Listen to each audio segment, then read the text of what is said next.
জেনজিদের ২ দিনের বিক্ষোভে নেপালের পর্যটন খাত ভয়াবহ বিপর্যয়ের মুখে পড়েছে। হোটেল ব্যবসায়ীদের মতে পর্যটক আগমন স্বাভাবিকের তুলনায় কমেছে ৩০%। সেই সঙ্গে হোটেলেও প্রি বুকিং বাতিলের হিড়িক পড়েছে। এই অবস্থায় দ্রুত রাজনৈতিক সমাধানে অর্থনীতিকে বাঁচানোর একমাত্র উপায় অভিমত বিশেষজ্ঞদের। দোকানগুলোতে নেই ক্রেতাদের ভিড়, জনশূন্য সব রেস্তোরাঁ, রাস্তাঘাটও বেশ ফাঁকা। নেপালের রাজধানী কাঠমান্ডুর জনপ্রিয় ধর্মীয় এবং পর্যটন স্থানের দৃশ্য এটি। রাজনৈতিক অস্থিরতা ও বিক্ষোভের পর দেশটির পর্যটন খাতে ব্যাপক ধস নেমেছে।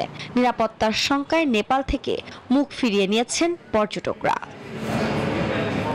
হোটেল ব্যবসায়ীদের মতে পর্যটক আগমন স্বাভাবিকের তুলনায় কমেছে ৩০%।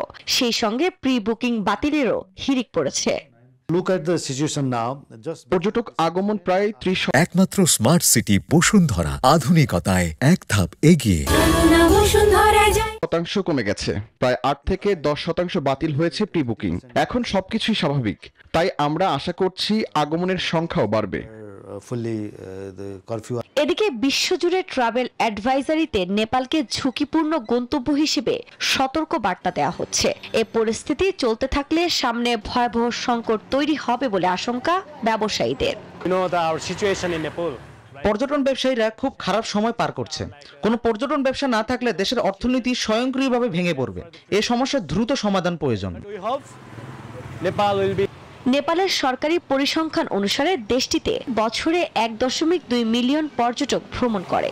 $৪০ বিলিয়ন জিডিপিতে পর্যটন খাতের অবদান রয়েছে ৮%। এ অবস্থায় রাজনৈতিক অস্থিরতা না কমলে আর্থিক ক্ষতির মুখে পড়বে পর্যটন সংশ্লিষ্টরা।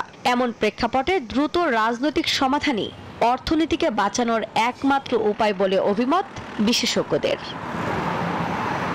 আফরিন মৌ, নিউজ 24।